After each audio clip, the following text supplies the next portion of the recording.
Hey guys, welcome back to the channel. Little different subject today, getting back on the engine parts and getting all that together ready for the rebuild. Probably start on that in the winter time, you know, it's a bit cooler here. So as far as what I want to cover today is the oil pump. Hold on just a second here. This is one broken down, but I'll take you over to the engine. But this is basically the oil pump assembly on the M100. And has obviously chain driven, and it has a little guide here that runs along under like a spring steel tensioner here, and then that pushes up against the chain. Now let me get you over to the engine here, and I can show you in more detail of what we're talking about. Right, so here's the front of the engine here. This plate isn't bolted on, obviously no front main seal either, just for demo purposes. So obviously we've got the drive gear here driving the oil pump, and then a chain around to a single sprocket chain round to the crankshaft. So let me remove this and I'll show you the assembly in more detail. Right, so here's the back of the cover plate, and here's our little trusty chain guide here. And this other post is for the spring that attaches to keep tension on the guide. Now, take that off. Let me show you the one that came out of my car. Right, so this is the one that came out. As you can see, it's a little bit torn up here, and it's gotten pretty thin on this backing plate here. And, you know, this would probably work, but relying on, I mean, obviously it's worn down, right? So it's only got so much life left in it, and it's a little crazy to throw something like this back in an engine with all the money I've spent on it. So in my search, Mark van der Velde in Belgium helped me out, and he sent me one from a car I believe was in an accident. So you can see the one that Mark sent me has a lot more meat on it, right? Overall here, it's a little chewed up in the center there. It's got, I'm not sure why that got chewed up there, but certainly if you compare them, the one that Mark sent me is obviously a lot better. So anyway, so I was prepared to, you know, clean this one up and oil it, and well, oil it, I mean it's going to be smothered in oil, but anyway, I was looking to put this one back on. Now there are replacement guides that are made of plastic for the later engines, the 116, you know, the 6.9 and all that stuff. But I don't know, with this, as you can see, all this is buried right deep inside the engine here, behind this plate here, okay, this cover plate, and then the harmonic balancer, and it's deep inside the engine. So to even begin to replace something like this after fact, it's a pretty major thing, you know, removing the harmonic balancer and all that, removing the plate. You could get to it, but it's, you know, not something you want to do every day, is it? So anyway, if we could get one, you know, even a new one would be awesome, but they're no longer available. So let me take you back over to the bench now that you see the whole setup here, and I'll show you what I'm going to do here. So here's the cover plate, here's the post where the guide sits on, right, like so. And see these two marks here? These two marks represent essentially the angle profile of the original guide, right? So there you go. So let's take this one. Now, my good friend Cal down in Southern California, on one of the groups, I think Mercedes Maintenance Group, he's rebuilding a 6.3 down there, and his mechanic found a replacement guide, and here it is.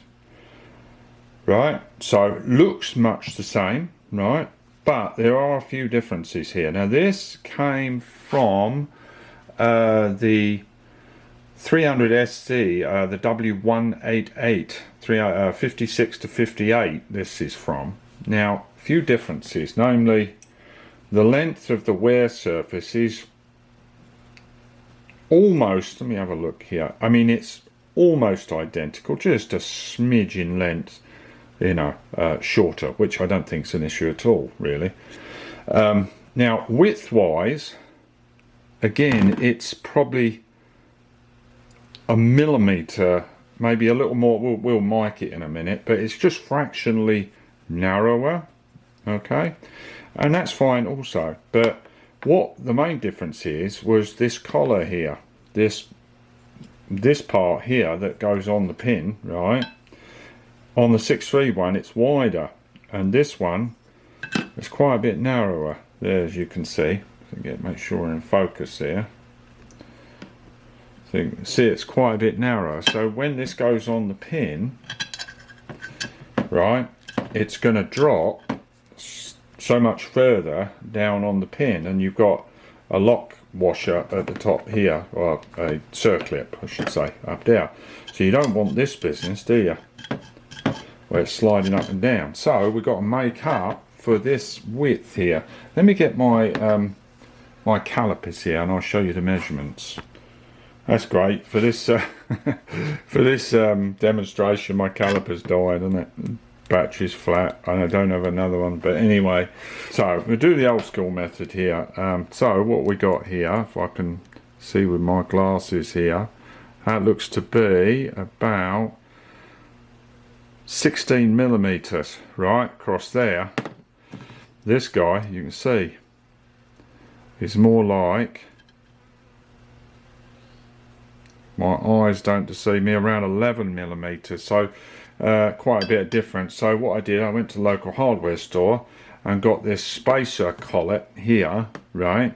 Now obviously that's too thick, right, to match the, you know, with these two together to match the other one. So what I did, I got another one of these and ground it down, essentially. So I carefully ground it down to make up, put that together, you see, to make up to the correct width of this guy. Whoops, see, it's pretty much smack on. I got it pretty tight actually, though. And again, my eyes aren't good enough to really see that. I think it's 16 mil, but you can see it's the same, right? So therefore then what we can do, we can put this little guy on the bottom there, right? That sits snug there. That goes there, put the circlip on, and then that guarantees this is at the right orientation on the chain and not, you know, doing this business or even coming off track, God forbid. So that was that issue, how I tried to solve that. Now back to these lines here. The curvature of this, when I first got it, I should have shot this when I first got it. The curvature was a lot sharper. It was almost sitting here, the end of my thumb. So I wanted it to get it to the same curvature as this. That's why I marked those two marks, put this on here, and very carefully, with a setup of bolt through here to support it, and wood and everything, and easing it on the vise, I was able to get it it's not smack on. I don't know that I want to go much further, but the orientation is a lot closer to the lines. It's still a little bit out. I might push it a smidge more, but it much more represents the old one. So that is really it. And then this guy comes in, where is it now? I think this guy comes in like this, rests on the back tab here, and then is sprung like this. See? And then obviously has a circlip there that holds all that in. This circlip will hold this down, you see. So that's like that. Now let me show you the other one.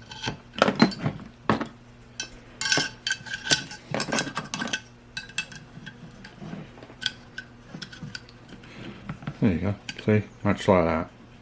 So that's what I'm going to do. Let me know what you think about all this. As far as the part number,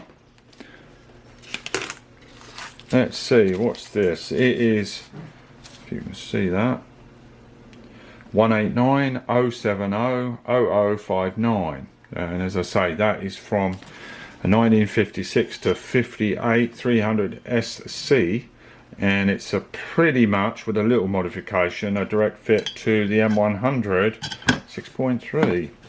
So we're getting there, and that is it for this one.